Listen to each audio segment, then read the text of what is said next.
evening, sisters and brothers.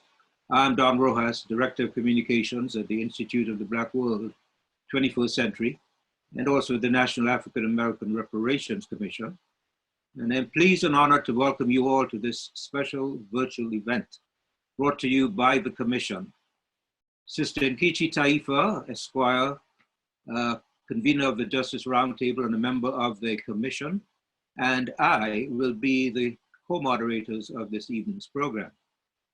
The theme of our discussion is the theft of Black labor and extraction of Black wealth, how the exploitation and oppression of Black people built capitalist America, the case for reparations, and HR 40. All of the program's participants are commissioners of the National African American Reparations Commission, to use the acronym NAARC, and they are also experts in the fields of history, economics, psychiatry, sociology, labor, and the law. The format for this evening's program starts off with welcome remarks by Brother Bill Lucy, a veteran labor leader and a founding leader of the Coalition of Black Trade Unionists. He served as Secretary Treasurer of the American Federation of State, County, and Municipal Employees for a number of years, and he also is a NAARC commissioner. He will be followed by a presentation entitled From the Triangular Slave Trade to Post-Emancipation by Dr. Ron Daniels, President of the Institute of the Black World 21st Century and convener of the Reparations Commission. This will be followed by a brief question and answer period involving a panel of respondents that will include Brother Bill Fletcher, author, lecturer, and expert in labor history and labor organizing, Dr. Patricia Newton, the CEO of the Black Psychiatrists of America and a member of its Elders Council, and Dr. Joyce King, Professor of Educational Policy Studies in the College of Education and Human Development at Georgia State University. Next, we'll hear a presentation by Dr. Julianne Malveaux, prominent political economist and newspaper columnist, on the topic, the cost of white economic envy, followed by a discussion with our panel of respondents, and that will be followed by a roundtable discussion involving all of the respondents, the presenters, and the co-moderators. So to kick off our program, let's turn now to Brother Bill Lucy.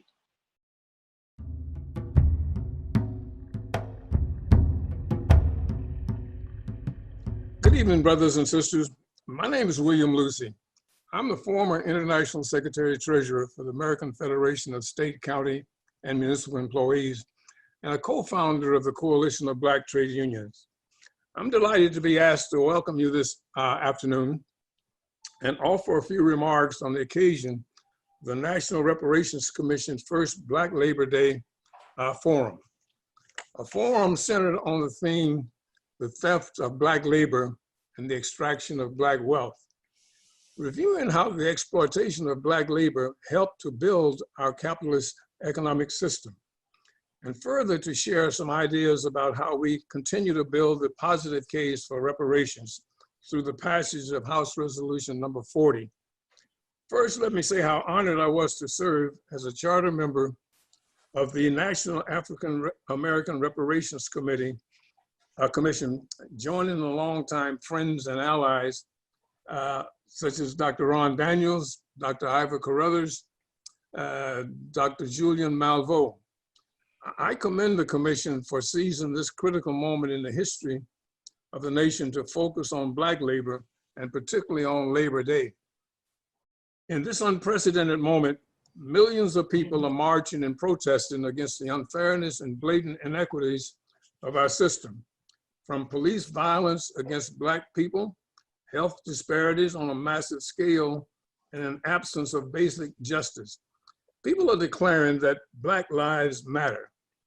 They are declaring that there is an undeniable link between the historical exploitation and oppression of Black people and these disparities and inequities. The great labor leader, A. Philip Randolph, understood this connection when he called for a march on Washington in 1941 and again in 1963. Congressman John Conyers clearly understood the legislative necessity when he introduced HR 40 in Congress in 1989. H.R. 40 is on the verge of becoming law. I applaud the Reparations Commission for organizing this Black Labor Day Forum, a forum to continue to make the case for reparations and the passage of H.R. 40.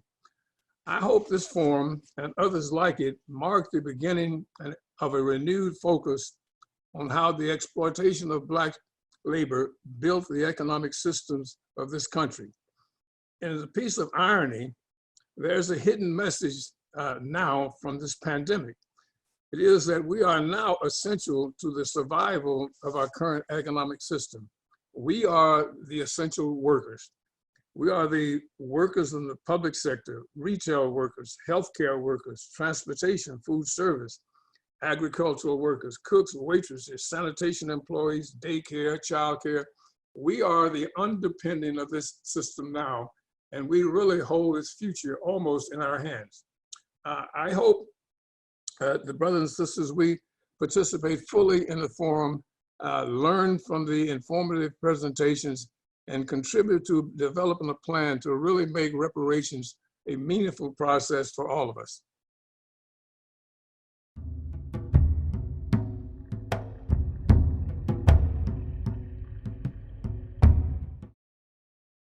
Before I start my vignette, my mini lecture, if you will, for this inaugural Labor Day Forum, I just want to point out that my father, Bill Daniels, was a shop steward for the United Mine Workers under John L. Lewis. That was one of the most radical unions of its time.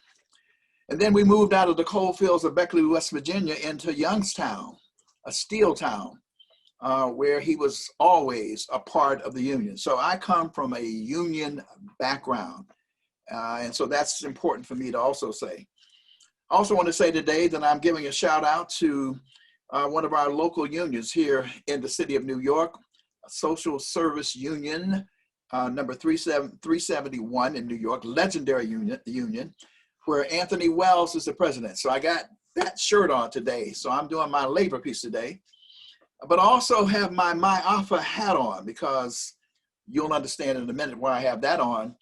But that's a hat that was presented to me by St. Paul Community Baptist Church, where they initiated and inaugurated the Ma'afa, the idea of the Ma'afa many, many years ago, under the legendary Reverend Johnny Ray Youngblood.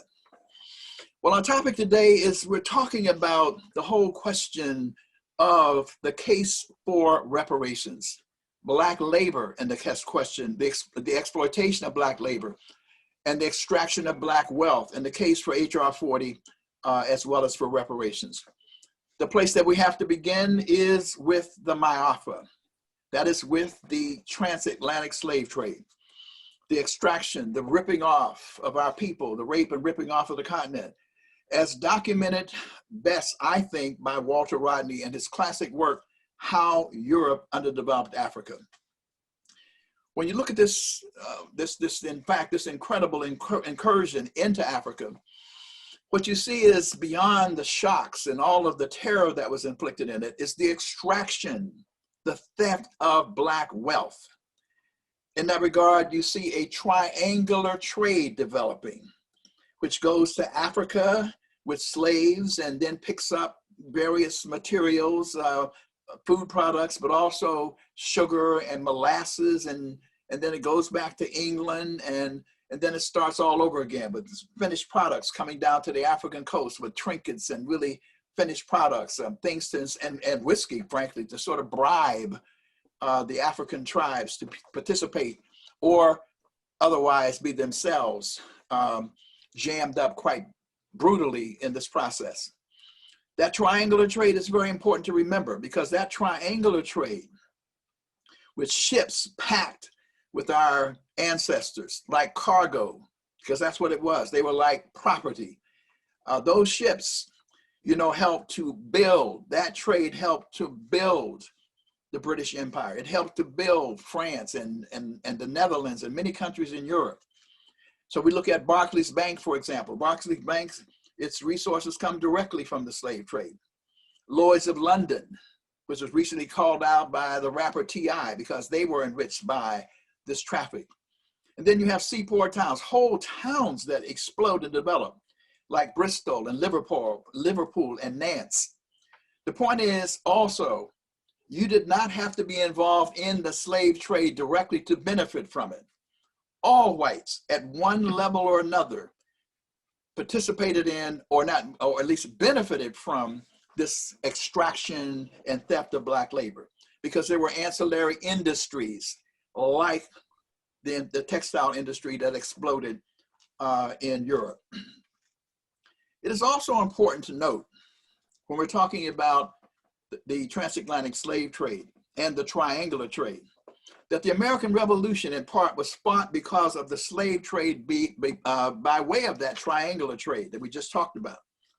A triangular trade in this instance, which emanates with slaves being brought in from Africa.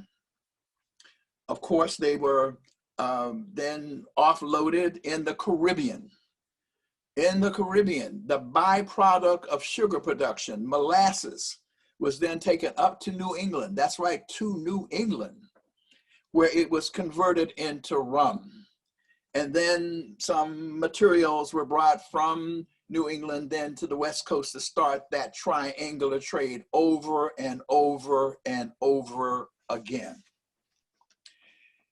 Now, when you think about the American Revolution, we don't think about it in terms of that enslavement process, but the reality is that colonies are supposed to be parasitical enterprises. You're not supposed to enrich yourself as a colony by definition. But what was happening is there was something called Queen Anne's War. The balance of power was playing out between France and Britain and Spain all over the world, and it was acting out inside of the United States as well. There was a tug of war over who would control the new territory in the Americas. That war was called the French and Indian War in the United States. And so while Britain and France were fighting each other, I say when the cat's away, the mice will play. And what was happening is this trade was going on. These colonists were enriching themselves through this. I mean, it was very, very lucrative. And you see, for example, this is when George Washington begins to make a name for himself, because he is leading at the age of about 22. He's leading troops against the Indian. By the way, the Indians were fighting each other. There was divide and exploit. So the British Indians and the French Indians fighting each other. And of course, once the war was over, and it was over, Britain actually triumphed. But it had a huge debt. And so Britain says, how are we going to pay this debt? Well, we're going to pay this debt by imposing taxes on this trade. And so when I was a student, I never understood all these different acts. The Navigation Acts, the Molasses Act, the Sugar Act. This is a part of American history. But what was going on here? What's going on is Britain is saying, you are not going to conduct this trade without us getting our cut. In fact, with the Navigation Act, you cannot traffic except on British ships, period. The colonists say, what? We don't think so. We don't think we're going for that. But if you understand the picture I'm beginning to paint, there's this tug of war between these new colonists who are becoming fat, as we would say, off of this trade. And now Britain is saying, no, you must function as colonists. You're not supposed to be wealthy. We're supposed to control this territory. And they're saying, no. There will be no taxation without representation. That's the first sort of cry. We have to have a voice in this. And Britain said, no, you are going to pay. This is when the stuff hits the fan. It erupts. And it erupts because at the end of the day, they said, no, we are not taking this. The American Revolution, in a real sense, was fought over the wealth that was being generated off of Black bodies. No question about it. And so when you read the Declaration of Independence, the first draft that Thomas Jefferson puts together, that draft talks about life, liberty, and property. Later on, for stylistic purposes, he included the whole question of pursuit of happiness. Property was the real deal. And so you begin to have, with the Declaration of Independence, of course, you have this resistance. And, you know, it's interesting today, we're talking about nonviolence in the streets and peaceful protests, and everybody's got to be peaceful. Well, there was nothing peaceful about the Boston Tea Party. The folks was tossing over tea, they were wrecking property and so forth because they were fighting for their freedom. They were tarring and feathering people and all those kind of things. And at the end of the day, they declared for their independence. Of course, the war was won. And now what you see are the founding fathers sitting around the table debating what the Constitution would be for these United States of America. What you don't see is any Black people, you don't see any Native Americans, you see no women, and you don't see any poor white people either, because this was really for a new class of people in this country who had been enriched off of this triangular trade. And no Davy Crockett's, no Daniel Boone's is at that table. And so enslavement. Oh, let me just finally say this. The other point I also have to make here is that whites in New England, as I already talked about it, you look at those Yankee Clippers going down, they greatly benefited from the slave trade.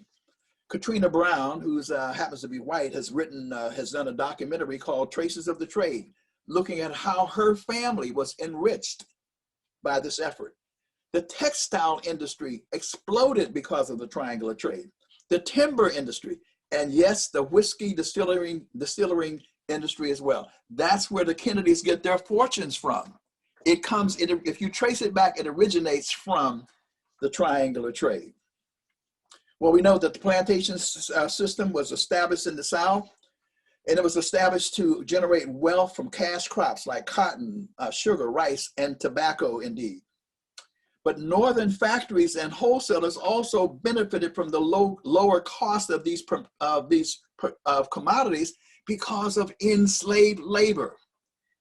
I mean, America was able, they were able to send cotton across the world, competing with India and Egypt, and they were able to do it at a lower cost because there was extraction and the theft of Black labor that allowed them to enrich themselves. So it's not just the Southern planters, it is the Northern industrialists and commercialists who are also benefiting as well.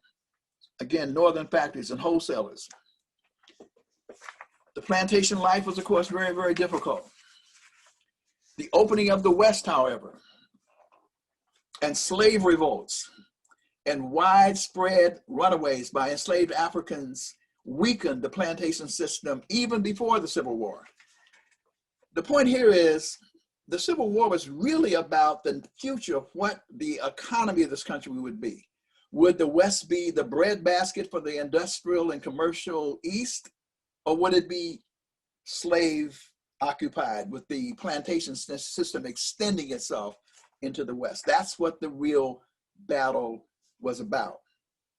And in fact, Africans were revolting, as we all know, but they were also beginning to just desert the plantation. Actually, the plantation system had really outlived its economic viability. So African people were revolting. They were leaving in droves. In droves, Black folks were voting with their feet, escaping and going to places like New Orleans and various other places once the war actually erupted. And after it erupted, of course, Lincoln, eventually issues his Emancipation Proclamation, which is a very, very clever, and I give him credit, very clever political and economic tool, because he saw all of these Black folks who were like already emancipating themselves. And, because the war wasn't that popular actually in the North, and, people were deserting and all those things. So look, why not emancipate those enslaved Africans in those states not in active belligerency with the Union, because they did not free all the slaves, and make them free, and then get them into the Union Army and then strike blows. And that's exactly what happened. But Black people were very optimistic. And so you see Black folks on the evening of January 31st in 1862 in watch services, waiting for this moment to come. And it came. And when it came, of course, Black people were given some measure of freedom, particularly through the Reconstruction Congresses. But the bottom line is, we know that we got political rights without social rights. What do I mean by that? we have images. We know we had senators, governors, all kinds of elected officials, but we never got that 40 acres and a mule. We never got that endowment for the labor that was extracted, all of the oppression, all of the destruction. We never got an endowment in this capitalist political system, which was exploding. Now, of course, we know that there was a field order by Sherman from South Carolina to Florida, 40 acres and a mule. They actually went to the Reconstruction legislator, but it was, and passed, was vetoed by Andrew Johnson. Actually, they ended up compensating these former slave masters, particularly in those states like Maryland and Washington, D.C. and whatnot, which was a cruel irony, if you will. But we did have political power, but we did not have economic power. In fact, what began to happen is Africans were increasingly criminalized and reduced to new forms of peonage.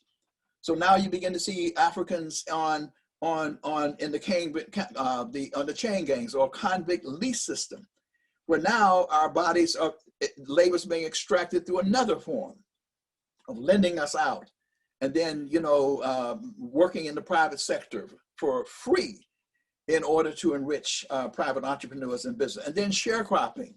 Sharecropping, agricultural labor and tenant farmers, where essentially you never ever were able to catch up, a new form of peonage. And many Africans just went back to the same plantations all over again.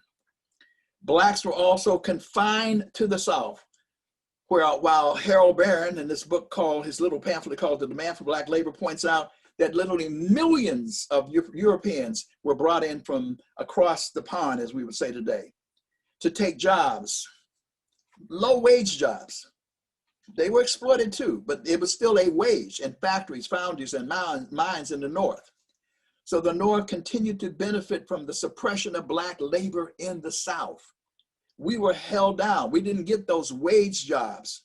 White folks who came here got those wage jobs, and they were therefore able to pass on, even if it was at a level of ruthless exploitation, they were able to pass on some measure of benefits to their progeny.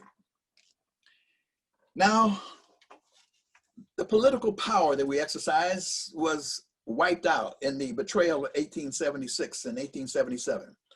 The election that year between Rutherford B. Hayes and James N. Tillman was a virtual deadlock.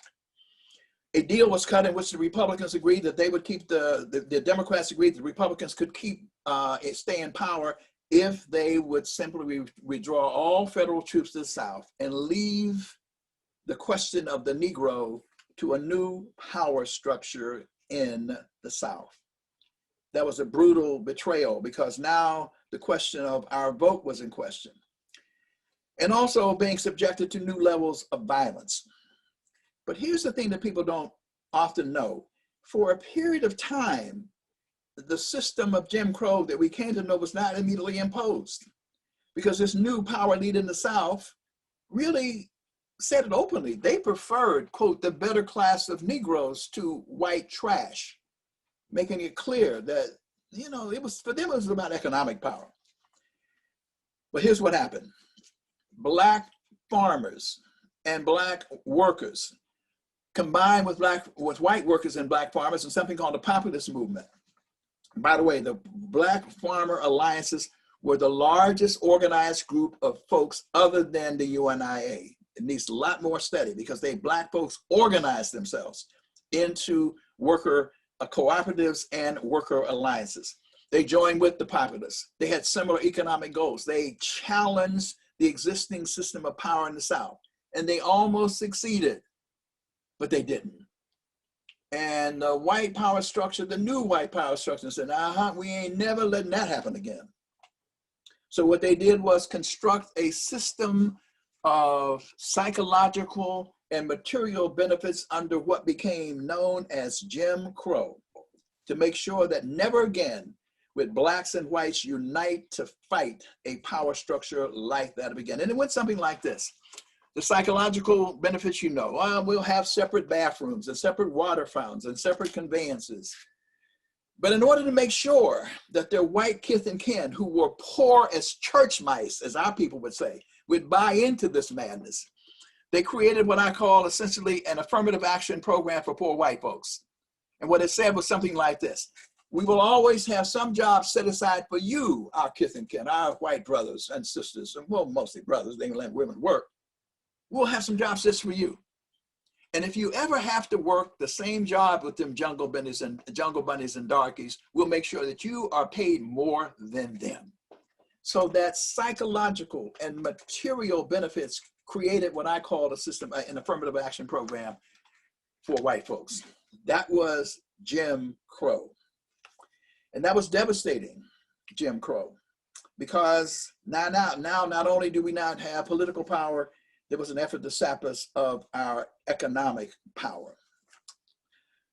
So by 1896, this new system that's established in the South called Jim Crow is sanctified. It reaches a point of judicial validation in a decision called Plessy versus Ferguson. It is also accepted by the great Booker T. Washington, the most prominent leader of the time. So in 1896, Booker T. Washington went to Atlanta, Georgia, at the Atlanta Cotton Exhibition, and he said to, among all of the white power structure and leaders, that, look, we're going to accommodate, basically. He said, you know, we're telling black folks, put your buckets down where they are. Don't be trying to integrate and all that. He said, on all things social, we can be as separate as the fingers on the hands, but on things economic, you know, the tilling of the soil and technical skills and so forth, we can be as one. We are going to accept our situation. That is where it kind of ended in terms of the post-Reconstruction, post-emancipation era with Booker T. Washington's speech in 1896. Africans in America have never been paid for the free labor that built this country.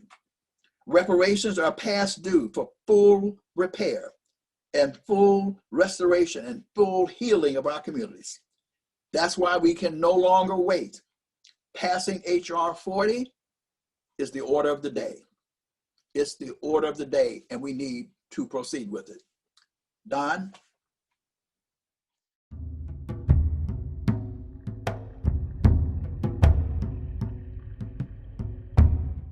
Good evening, Brother Bill Fletcher. Welcome to this discussion. Bill, can you talk a little bit about the emergence of the Black Farmer Alliances in the South, how large those organizations were, and the early formation and the growth of the Black labor organizations in that post-emancipation period? Ron earlier gave us a quick tour of the theft of Black labor during the days of enslavement and after that, during the Jim Crow period. So just maybe you could pick up on that and give us your thoughts. Okay, thanks for Don. So I guess I would say it's important to understand that there have been waves of organizations among Black workers and Black farmers. And so in the period immediately after the Civil War, in the 1860s, there was a wave of organizing and strikes that took place throughout the South. Lerone Bennett documents this in The Shaping of Black America, and it's one of those relatively unknown periods in a lot of scholarship, particularly when one is talking about labor.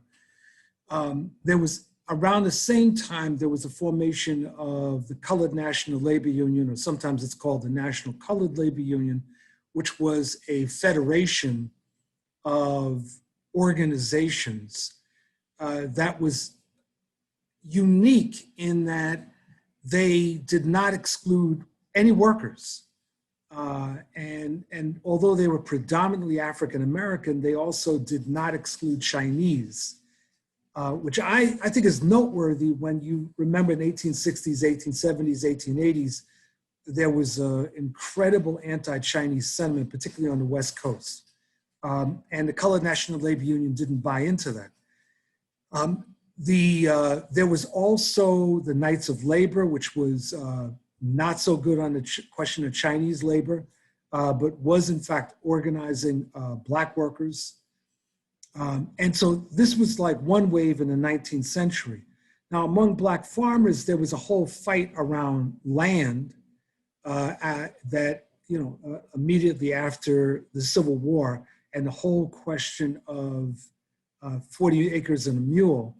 In the late 1800s, there was this phenomenal growth of organization between African American and white farmers in what came to be known as the populist movement, and later the Populist Party. And this was very significant and probably crested in the late 1890s. One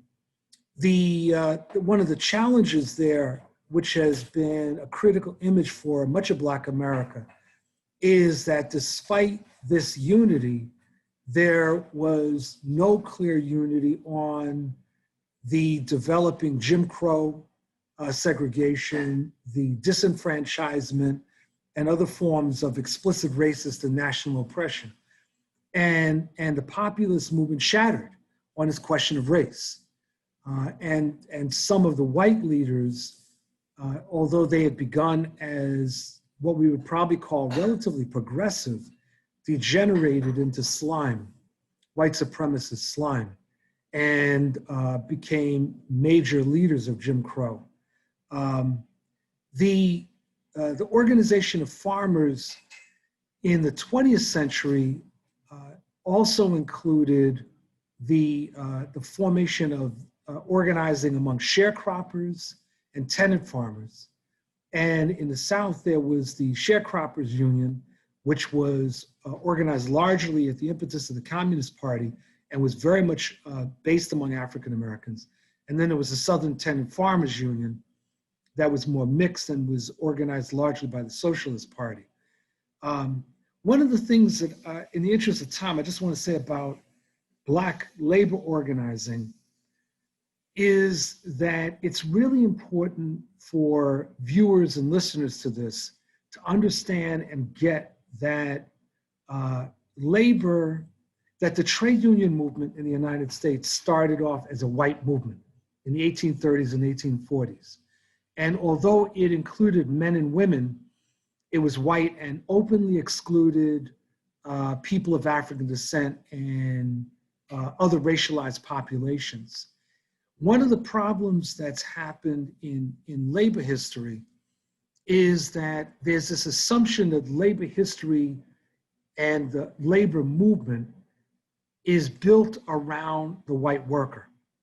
And what I think you discover when you look at other racialized populations, including and particularly African Americans, Chicanos, Asians, and Native Americans, is that you see that we formed a variety of different labor organizations independent of the officialdom of white organized labor, and at certain points attempted to unite with white organized labor, and other times went independent, but it was all part of building a broader labor movement in the United States. We weren't ancillary. We weren't like some sort of add-on to an already complete statute.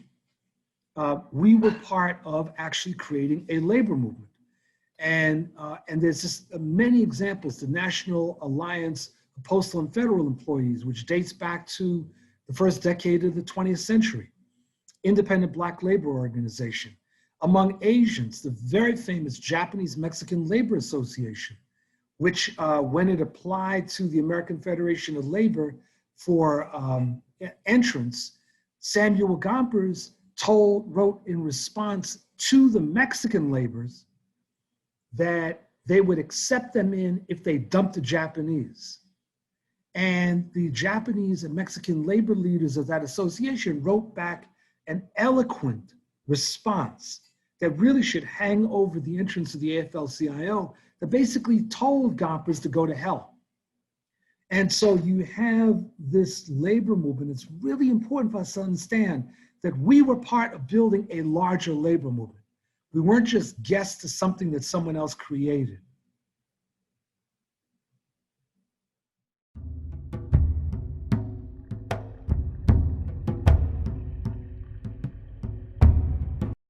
So I want to talk a bit about the tragic cost of white economic envy and its impact on the African American community, not only then, but also now. In order to do that, we have to go back and look at the end of enslavement and how unprepared white Southerners were to deal with the end of enslavement. So there was a golden era, and it wasn't really that golden, but a period between 1865 and 1876, Reconstruction, when there was at least a possibility that Black folks had some opportunity. Understand what I said, at least the possibility that Black folks had some opportunity. There was a scant protection from basically the Freedmen's Bureau and other organizations who were supposed to protect Black people. There was land speculation on the part of Northern whites who saw basically Southerners coming in to say, who had to leave their property and coming to say, we want to buy some of this property or take it or help the Black people with it, whatever. But beneath all of this, you cannot enslave a people unless you dehumanize them and thingify them. You cannot do that for hundreds of years and then say, okay, playing field is level. And when you basically dehumanize and thingify, Dr. King liked to use the word thingify to talk about how you dehumanize. You cannot do that and then just turn the faucet off. You actually have to figure out ways to legalize inequality. Now, enslavement was the ultimate legalized inequality, but the Jim Crow laws that Dr. Daniels was speaking of, all of those laws legalized essentially inequality. They were almost immediately imposed. And aspects of the Freedmen Bureau's work was also ways of legalizing inequality. As an example, formerly enslaved people were forced to sign work contracts with their former masters to bind them to a plantation for a season. They were forced to do this. If they chose to run off, they could be arrested and then put into the convict labor pool. So you could win one way, you couldn't win one way or the other. But in any case, so after this brief respite, what you ended up with during this period, though, during Reconstruction, it's important to note that Black people made progress. We made enormous progress. In 1880, our ratio of Black to white wealth, we had $1 for every 36 white dollars. By 1910, it was like $1 for every 16 white dollars. So we're closing the wealth gap. We didn't have any 40 acres and a mule. We didn't have anything. We worked.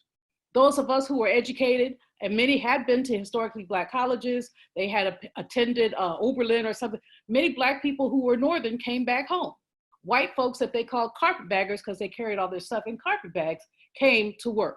So there was progress. There's so much progress actually that when George White, who was the last Black congressman that we had until the mid 20th century, George White in his last speech to Congress talked about our progress. He said, we have over 140,000 farms worth over $750 million. We have personal property worth $170 million. We have contributed $11 million for education. We have bankers, commercial establishments, 32,000 teachers, 20,000 churches, and we support 7 colleges. That accomplishment is a refutation of the presumption of inferiority. So, you know, I got a piece of my book. This comes from part of my forthcoming book, but there's a part where I talk about economic envy in this context. As Dr. Daniel said earlier, the most low life, doesn't have anything, white person would be envious of a Black person, and therefore, even a wealthy Black person. And therefore, a wealthy Black person who had a car had somehow committed some transgression as long as there was one white person walking. So these people will look at this Black person with a car and say, how did that occur? These are supposed to be inferior people. So basically you had laws that attempted to re-enslave, but attitudes that were also reinforced. So the constant reinforcement of white people are better than Black people essentially set the tone for the kind of behavior that we saw in terms of the post-Reconstruction era. The brutality, but also, and importantly, the economic envy. White people were able with impunity to do whatever they wanted to do Black people. And so basically this set the stage for any number of thefts, simple thefts of Black stuff. I want to talk about Congressman White. Congressman White's point that he made in his very poignant speech to the Congress is that we did all that, we accomplished all that despite not having, despite obstacles, despite discrimination, despite never having been made whole, equal, or even given a little bit. So his point is, you know, we are capable people. And in fact, if those of you who go to Congressional Black Caucus every year, you know about the Phoenix dinner, which is their awards dinner. And that's because the Congressman White said, and then the Phoenix will rise, Black people being the Phoenix. So it's a really, I mean, I think it's a very powerful metaphor. But in any case, having said that, one of the cases, I want to talk about the big cases, but before I do, I want to talk about one of the little cases that's not a little case, but is an example of what kinds of things Black people had to deal with. So there's a brother, let me find him. There is a brother,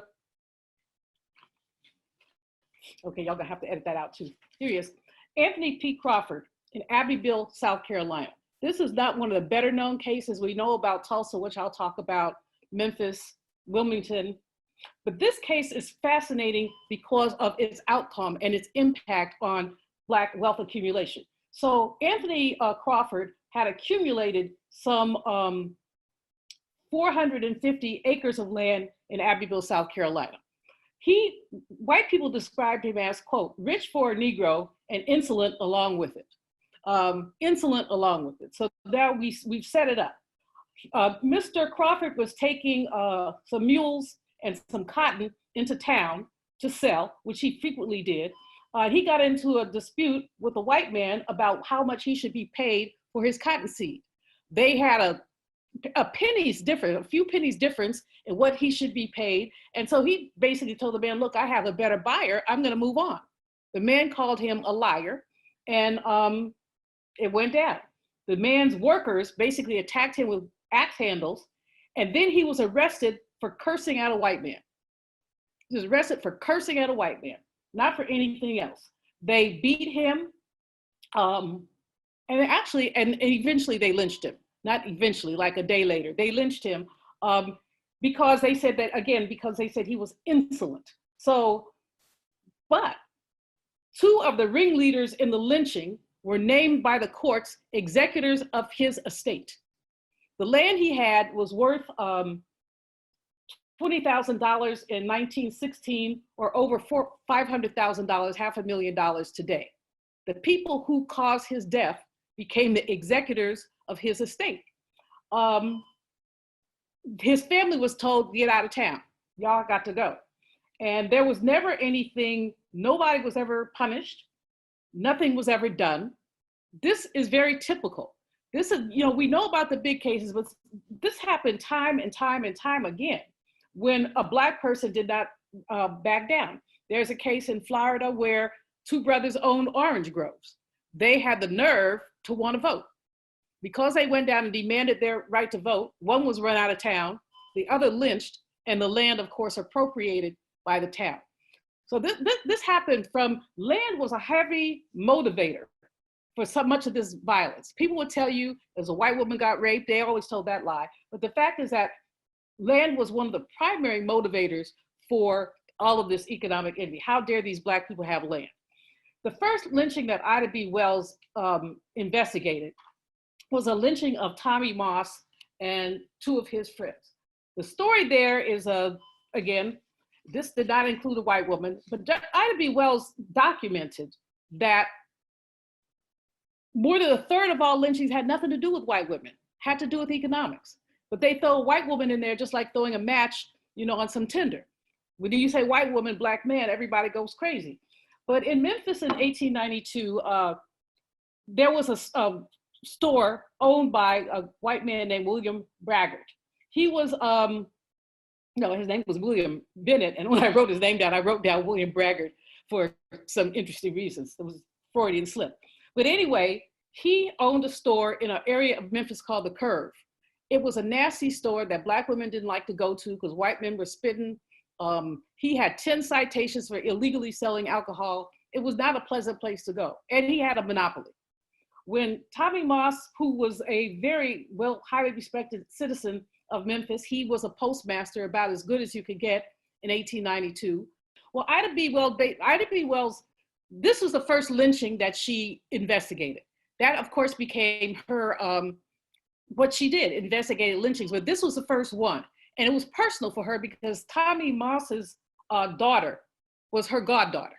And so this was very personal. She had left Memphis for something, and when she came back, she found this horrible carnage with a broken woman. And the man, Mr. William Bennett, got the store, the People's Drug Store, at 8 cents on the dollar. 8 cents on the dollar.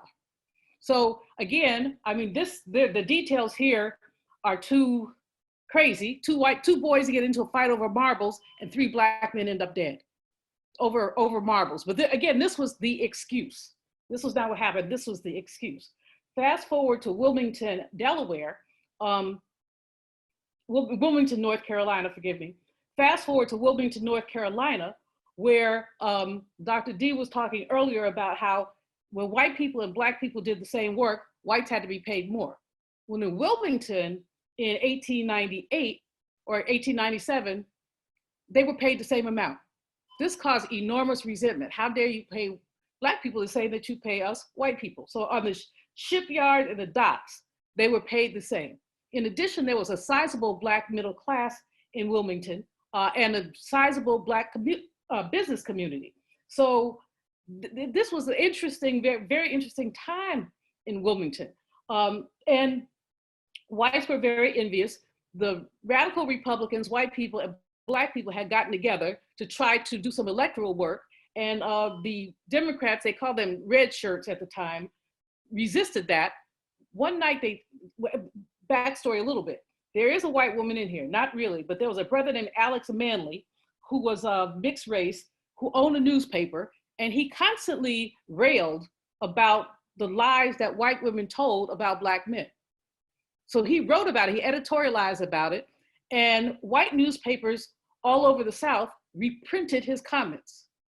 And the comments were a little incendiary, so they reprinted his comments. And so in addition to the electoral thing, they were using Alex Manley as an excuse, Alex Manley and his brother who owned the newspaper.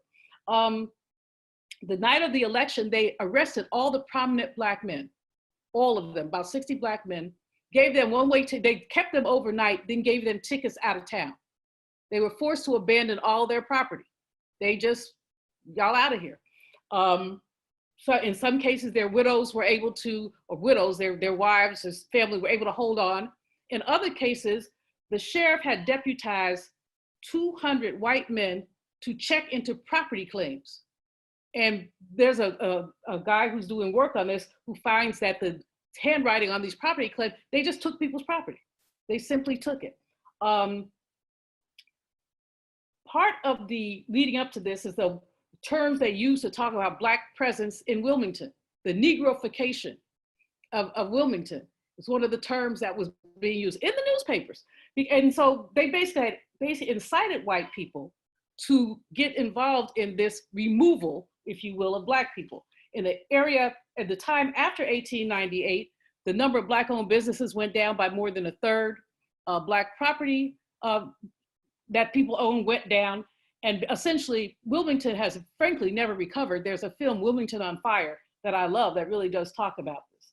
So fast forwarding to Tulsa, Oklahoma in 1921, yet again, economic envy, yet again, a very prosperous Black community, extremely proud. We built our own libraries, churches, hospitals.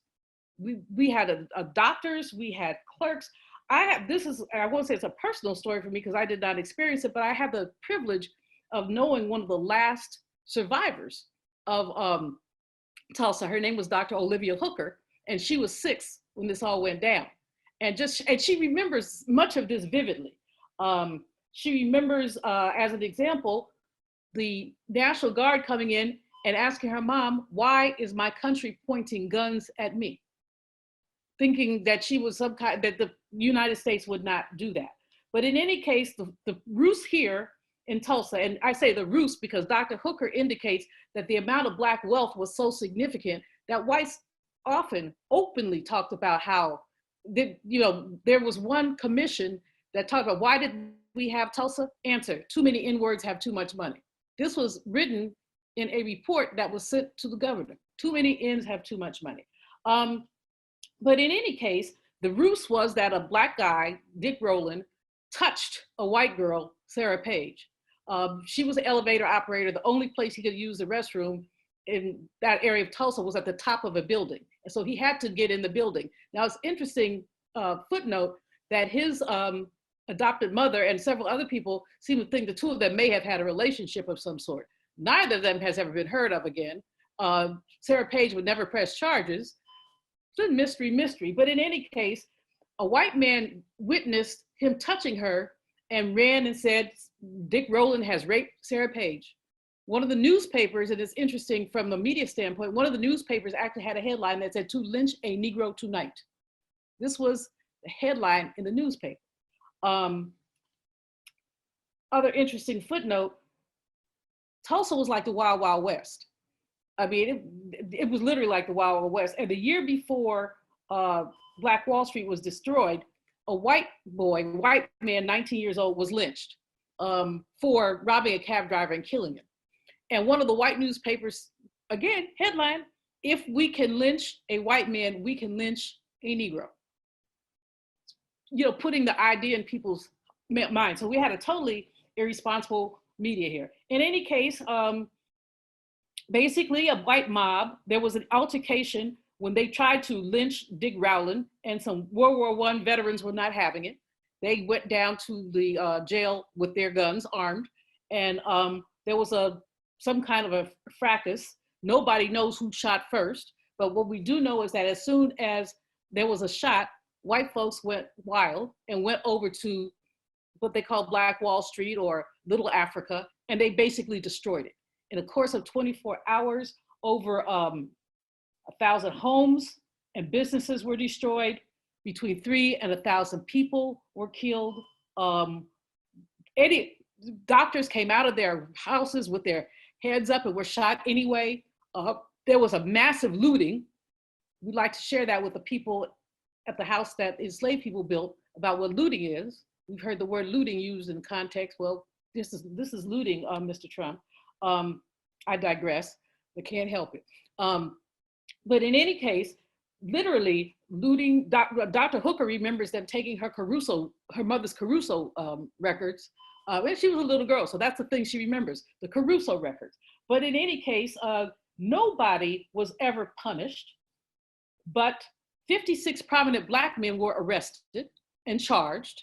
Charges were eventually dropped on most of them. One man had to flee. He was an attorney, and he was very bitter. He didn't care about losing his money. He cared about losing his reputation.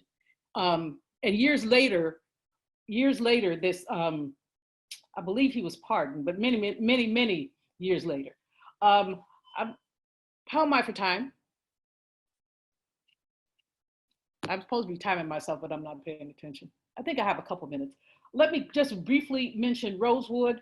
People are very familiar with it because of the movie. The facts are very similar to the facts presented in the movie. A rumor of a rape.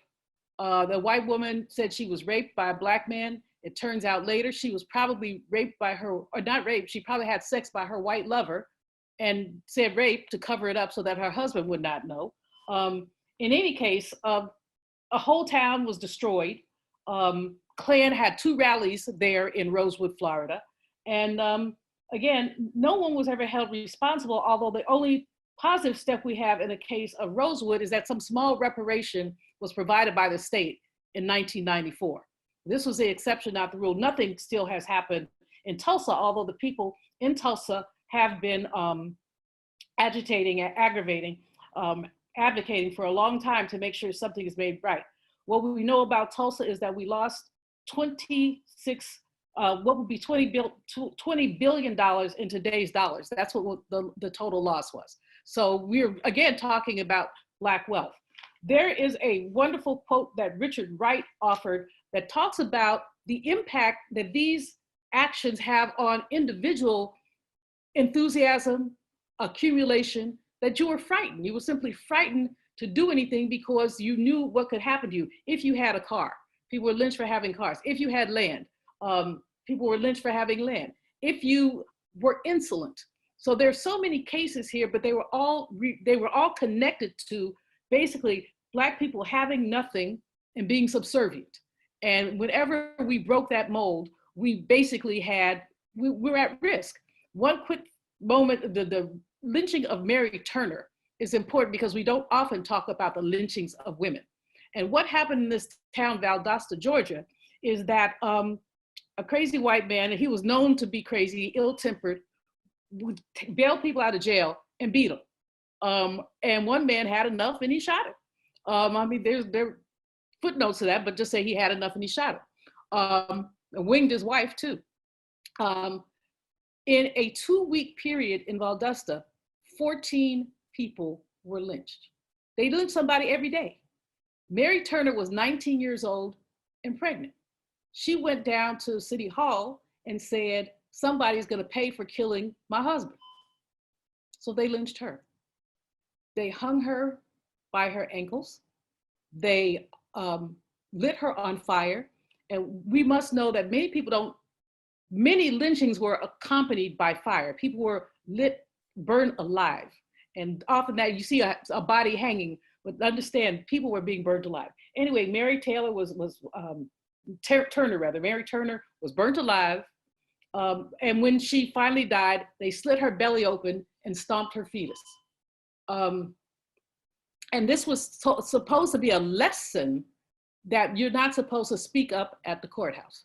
So this has an economic impact, but it also has an enormous impact in terms of, which I know we'll talk about, psyche and the way that people think about what they can do and how they can resist. And so, as I said, as I began, I talked about Ida B. Wells, but there's so many stories to talk about. We've just begun to scratch the surface of what we paid because of inequality and because of essentially predatory, racist capitalism.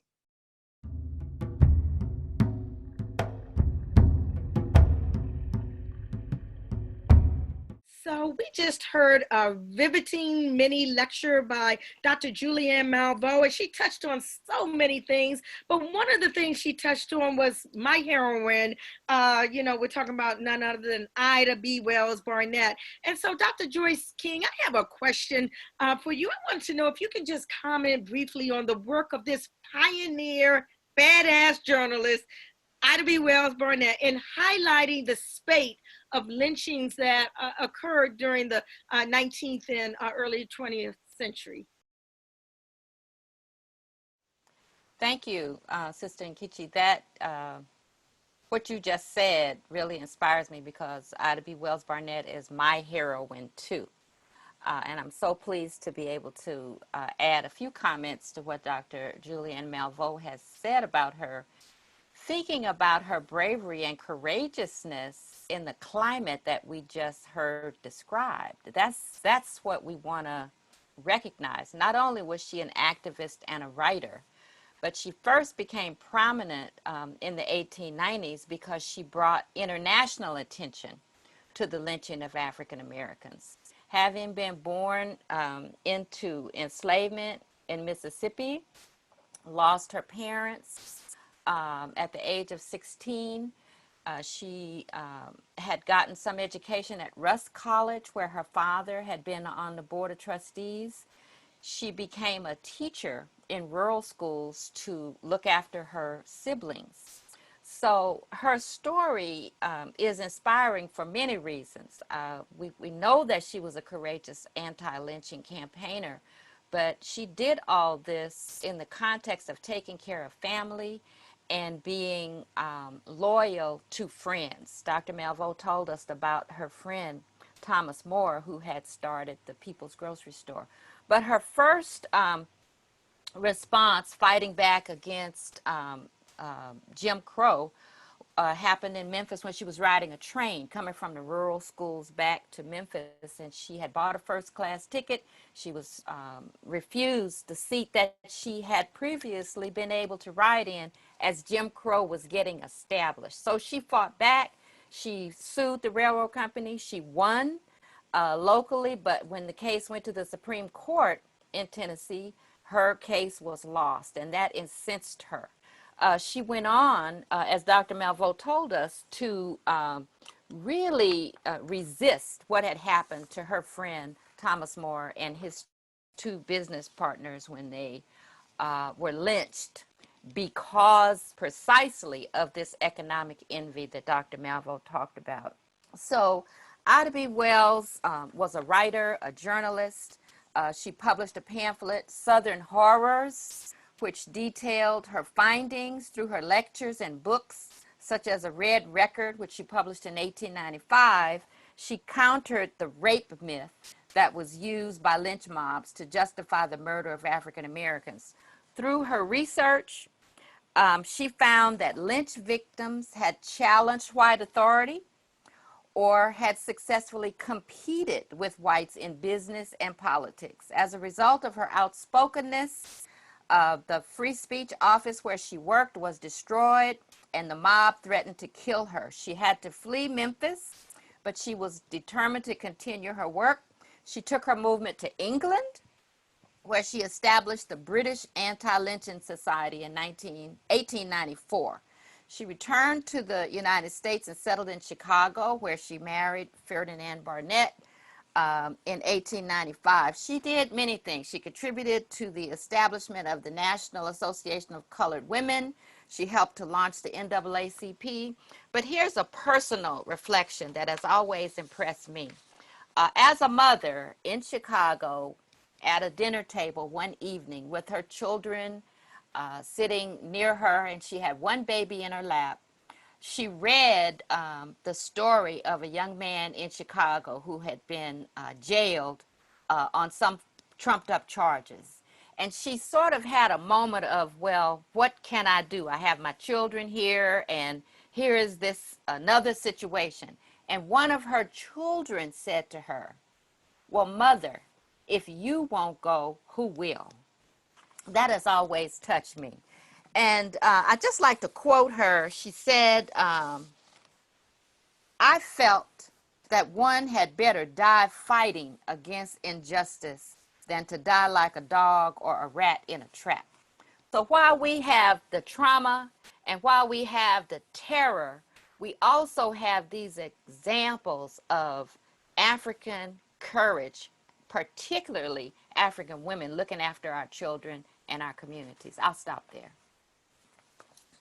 Wow. I mean, you just took the word with the child said, Mama, if you won't go, if you don't go, who will? I mean, that is just a profound, that's what a historian brings out. That's what an academician like yourself brings out. We've heard from the economist, Dr. Julianne Malveaux. And, we're going to now here have a question for you. For a psychiatrist, because everything that we've been talking about trauma. We've been talking about the psyche. And Dr. Nana Pat Newton, I just want to ask you the question. I just want you to just explain and expound on for our listening audience the impact of the trauma from the enslavement, from the lynchings, from the massacres, the trauma on the soul and psyche of Black folk, and how that trauma has been passed down intergenerationally. Take it away. Let us know. Talk to us. Trauma.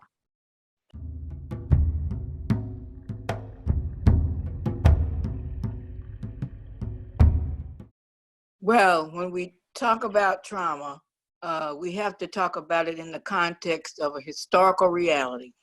And that historical reality is that what happened to our ancestors continues within our memory and continues within our psyche.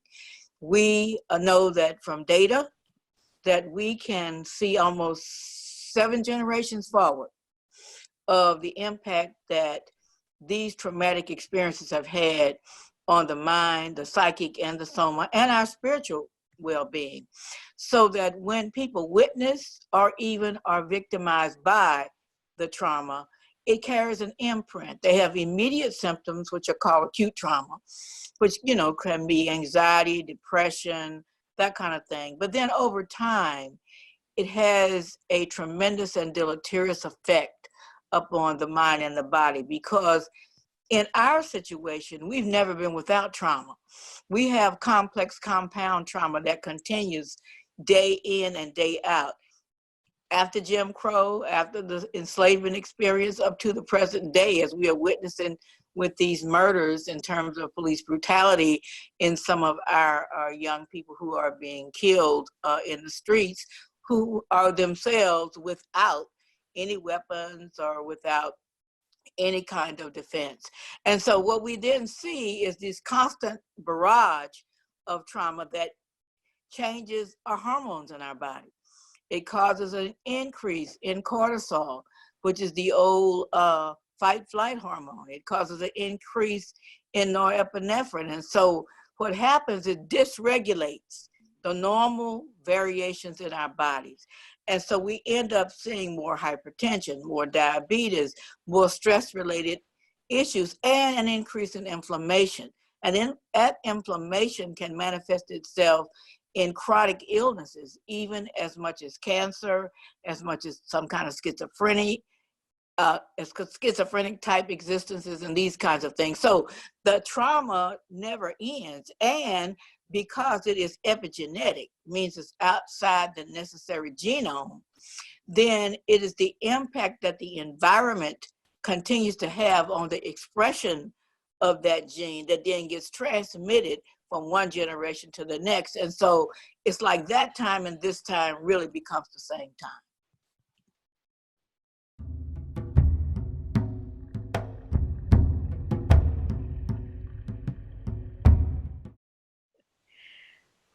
So I think we're ready now to segue into our panel discussion, our roundtable discussion with all of the participants. This has just been so informative, hearing about all of this, hearing about all these connections. I just want to ask Dr. Joyce King, I just want to ask you about a personal story that you have about your individual family's labor experiences in California, the experiences of Black workers after the war. Can you talk about that from your own personal perspective? Thank you. I think the personal stories are very important. As an educator, I know that the young people really miss the connections, the intergenerational connections, to understand how we got to be where we are, how what has happened in our communities, what has happened in our families. And my family story illustrates that. My mother and her brothers and father left Oklahoma during the 1930s. You know, the Grapes of Wrath story, where they came across, and in fact, my grandfather built the car that brought them all to California. They thought they were going to the land of milk and honey. And when they got to California, he put them to work in the cotton fields. So that was a big disappointment for them. But work was the constant theme.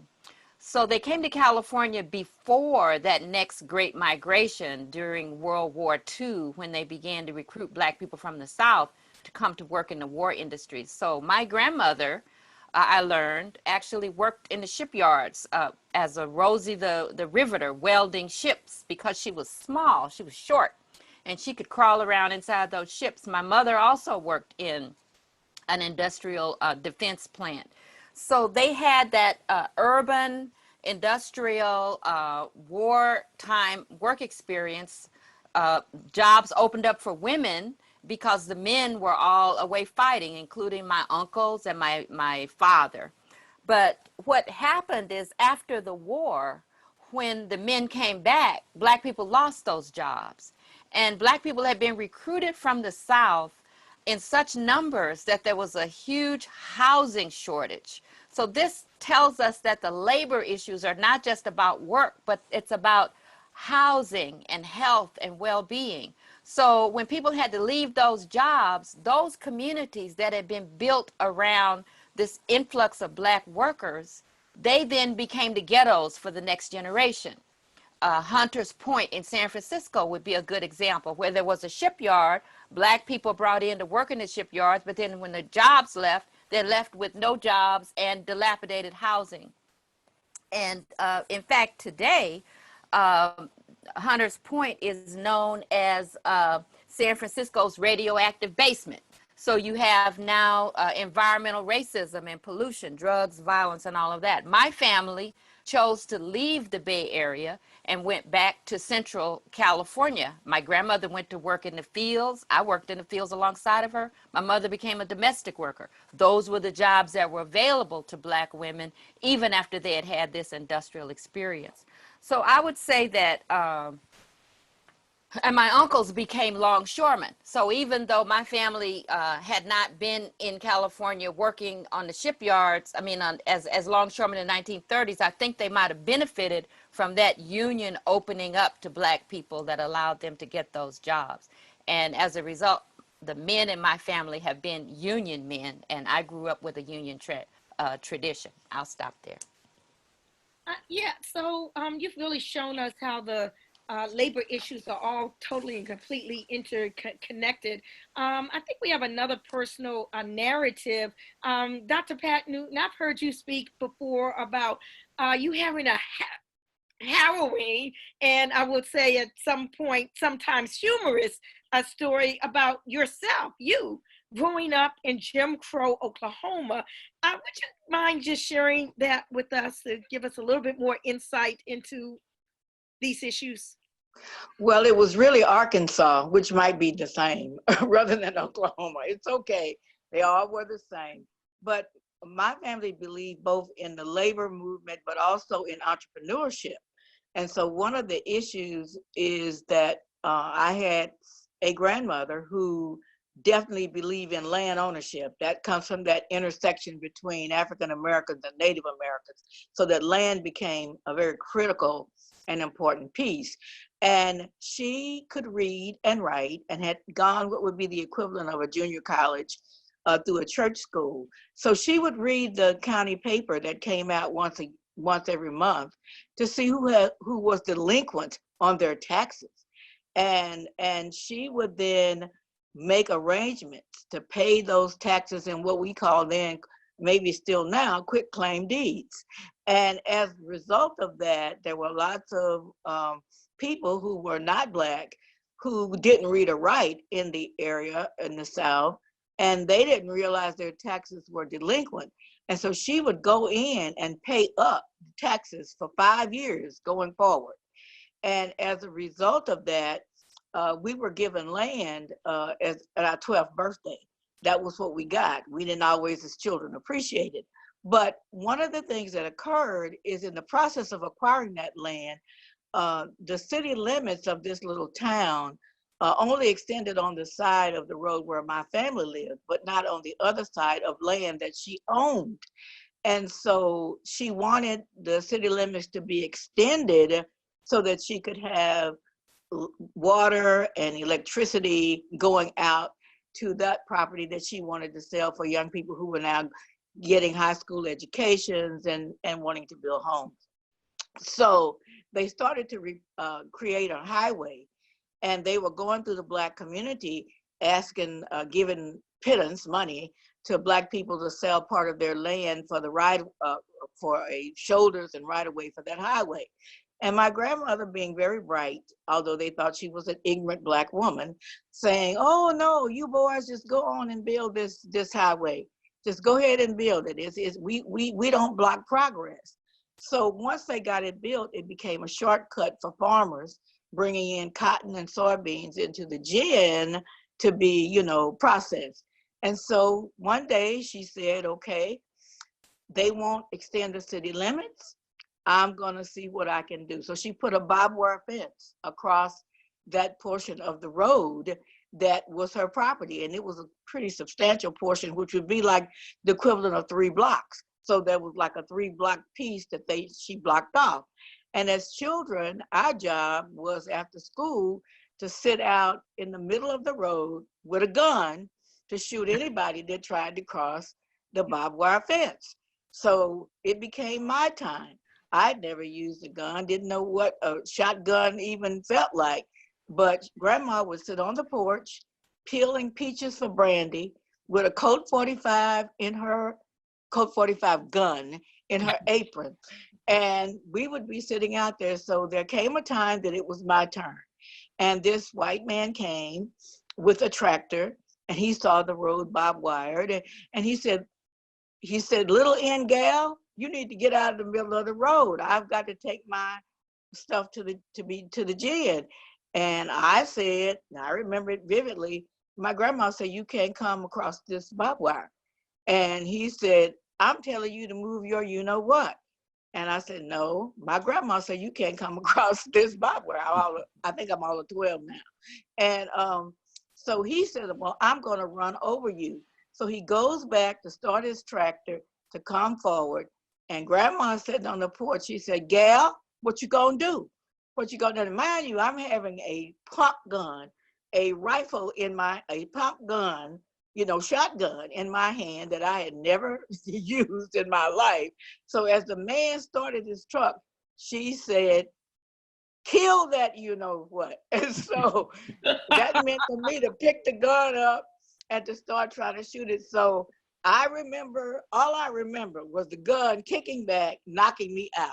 When I awakened, they were pouring water on my face, and they said, your grandmother came off that porch with her Colt 45, pointed it at that man and said, if that gal is dead, you're dead, you know what, here today. And so she went on, and they came out and called the sheriff, and she said, no, this is not city property. This is not state property. I own this property. I never sold it. So if you want me to give you the right of way, just extend the city limits out and give me my water and my electricity. And that was done. That's what I'm talking about. Oh my goodness. Well, I'm glad you're here today to tell us that story. Indeed. Yeah, a fantastic story. Thank you, Dr. Pat Newton. We're going to just keep it going. We've received a wealth of historical knowledge from all of our panelists and presenters today. So I want to shift our focus a little bit towards the future. And I'd like to ask Brother Bill Fletcher if he can opine a little bit on some of the major challenges that currently confront the Black labor movement or the labor movement in general. You need to unmute, Bill. Well, there's a challenge, Don, challenges facing organized labor, and then there's the challenges facing Black workers. Those overlap, but they're not exactly the same. Mm-hmm. So in terms of Black workers, one of the things that I think is really important to raise continuously is that when Black workers were positioned to get deeper into the manufacturing sector, the sector basically started to decline. So that if you start looking at like the late 1960s, when there was greater desegregation across the board, it's the same time that you start to see a transformation of the economy and a decline in many of the sectors that provided a means for white immigrants, European immigrants, to raise their living standard. And that becomes very important because it also relates to a phenomena that's been with us since the 19th century, where European immigrants, usually through an entrance into semi-skilled work, were able to elevate their living standard, and it was consistently blocked for us. There were certain moments when it opened up, but it was overall blocked. And when it opened up, it tended to be opening up when there were progressive-led unions that broke down some barriers, like the International Longshore and Warehouse Union or the packing house workers. So one of the problems that we face is that some of the victories of the 1960s came too late, economically speaking. So that's one thing we've got to think about. The second thing is that the transformation of the economy also means it's both a technological issue as well as the globalization of production. And so we have not witnessed the deindustrialization of the United States we've witnessed the relocation of industry, both in the United States as well as externally, which has been to the detriment of the Black worker.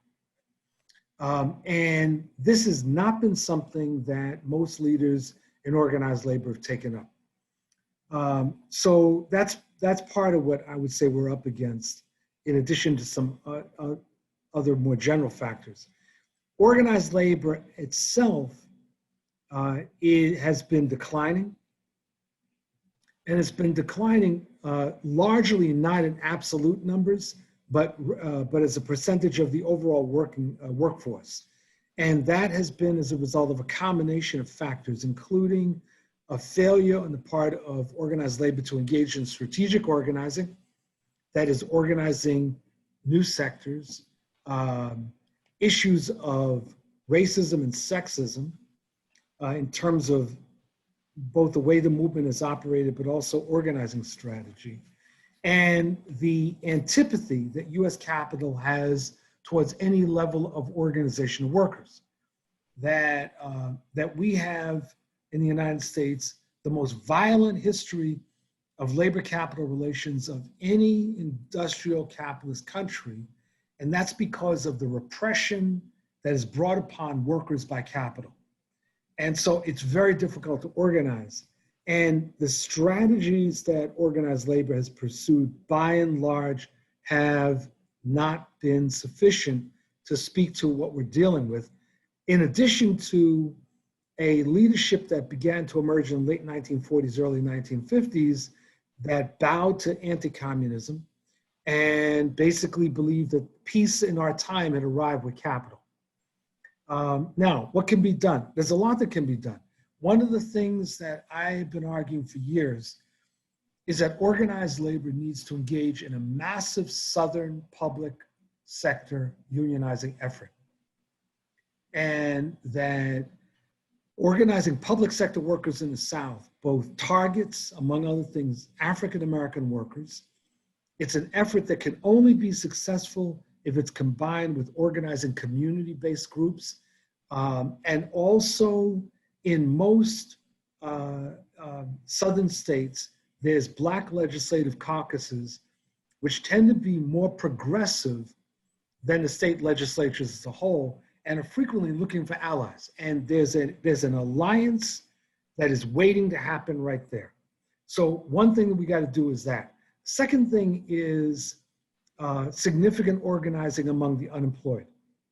And I was saying this well before the economy fell out, but right now when you're dealing with millions of people that are facing unemployment or precarious existence, facing evictions, et cetera, the response cannot simply be, hold on, things will get better. And it can't be charity. Yes, we need to engage in helping people survive on a day-to-day basis, and mutual assistance and all of that stuff is important. But we got to be thinking about levels of organization and fighting back. When we're looking at different states and municipalities that are going to be carrying out layoffs, when you're dealing with Mitch McConnell and his crew that basically are engaging in almost a genocidal approach towards huge sections of the working class, this is not going to be resolved simply by an election, although I'm hoping that these guys all end up in retirement after November. But it's going to happen through real serious organization and raising hell. And that means organizing among the unemployed, and we need to be thinking about supporting groups that are organizing the Black unemployed.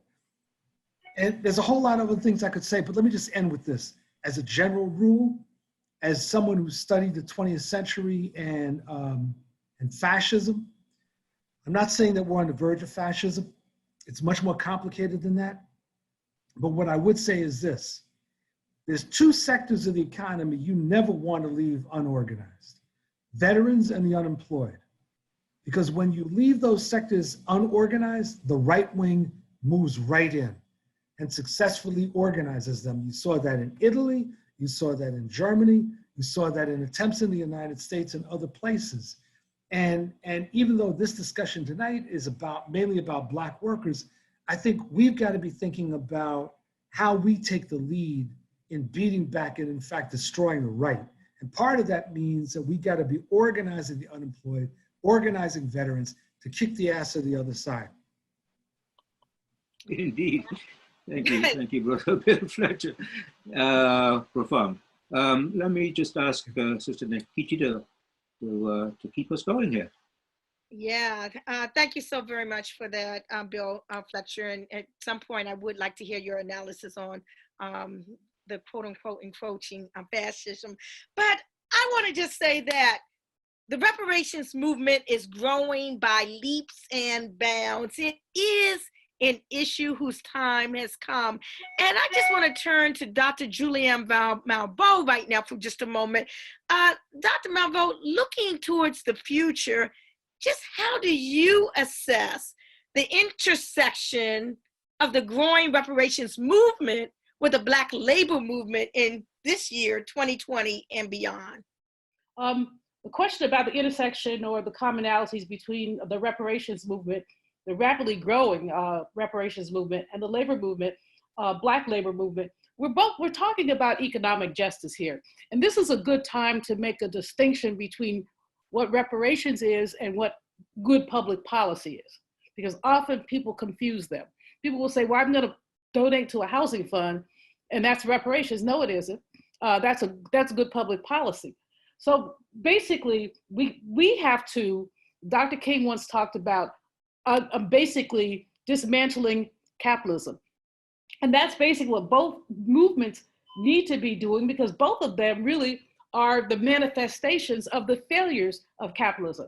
Capitalism is about extracting surplus value from factors of production that are not capital.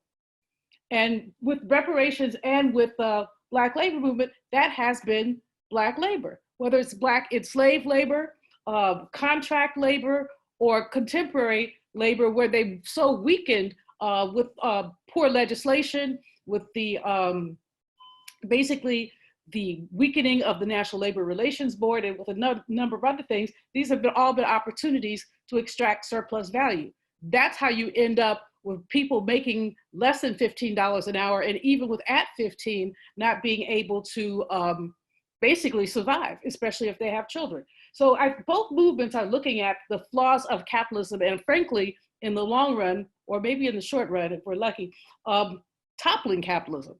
This, of course, represents a challenge. We have a despot in the house that enslaved people built, running around calling mild-mannered Joe Biden a socialist, and basically creating resistance for anyone who talks about something that's anti-capitalistic.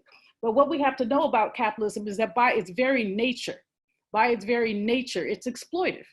And the exploitation really, with its formerly enslaved people, that exploitation is the economic foundation of our nation.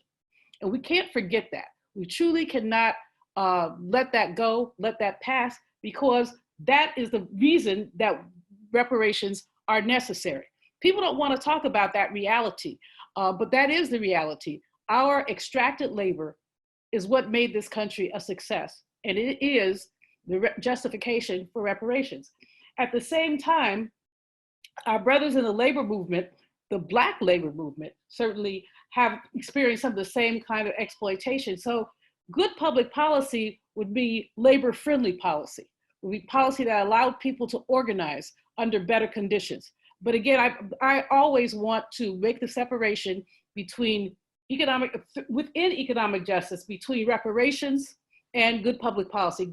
Good economic justice is good public policy. Paying people a living wage is good public policy. Giving people health care, access to health care, is good public policy. Having decent education is good public policy.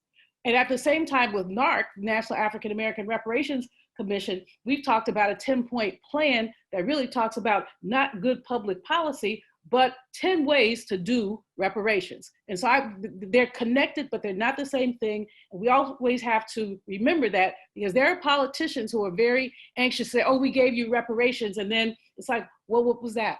Oh, well, we created a housing fund, or, we created some jobs. That's good public policy, and it's not reparations.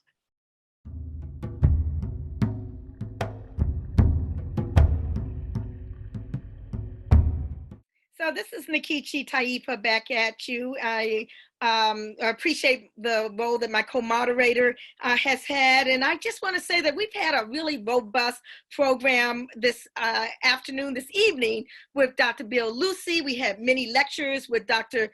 Ron Daniels and Dr. Julianne Malveaux. We've had substantive Q&A and roundtable discussion with Dr. Joyce King and Dr. Bill Fletcher, Dr. Pat Newton, all of whom are commissioners with the National African American Reparations Commission.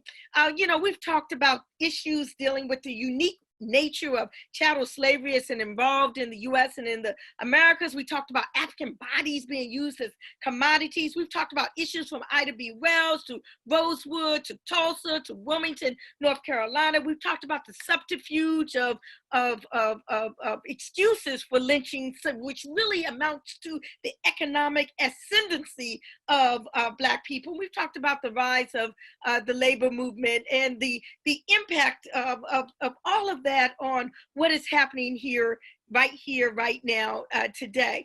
But what I want to do at this particular point in time is pivot for just a moment, if we can. We recently had the passing of the great actor Chadwick Boseman, the beloved superhero of Black Panther. And I just want to ask you, just what do superheroes do? They go further than others will go. They take risks. They go outside of their comfort zones. They don't just think of themselves, but they reach back time and time again to help others. What do heroes do? They see the opportunity, they seize the opportunity, and they give others the blessing. But you know what? Heroes and sheroes don't have to be like Chadwick Boseman, Black Panther, but can be average, ordinary people, everyday people, just like you and I. And it's time for us, all of us, to put on our hero and our shero hats. It's time for us to donate to the National African American Reparations Commission, NAARC. It's time for us to take out those checkbooks. It's time for us to bravely don our hero suits and to go outside our comfort zone and to take those risks and to go further than what others would go as we add more and more and more zeros to our checks. We need to go to ibw21.org/NAARC, NAARC. I'm going to put it in the chat. ibw21.org/NAARC, and that stands for NAARC, National African American Reparations Commission. And I want you to click, or go scroll down and click on donate to IBW, donate to NAARC. It is really time for us to do whatever we can, to scale those high mountains, okay? To cross those mighty waters, to go through thunder and lightning, to make sure that the National African American Reparations Commission, to make sure that it survives, to make sure that it succeeds, and to make sure that it thrives. It is time for you, whether you are a foundation or a corporation or a philanthropist or just Tyrone and Sharmika on the corner. It's time for all of us to step up to the plate and answer the call. Donate to NAARC, National African American Reparations Commission, ibw21.org/NAARC, NAARC. It's been a great program, Don. Brother Don Rojas, hasn't it been a great program? I know I am. It has indeed, it has indeed. I've learned so much. And I hope our audience as well. It's been a very enlightening program. And only you could do that pitch at the end there, Sister Nkechi, because there is only one Nkechi Taifa.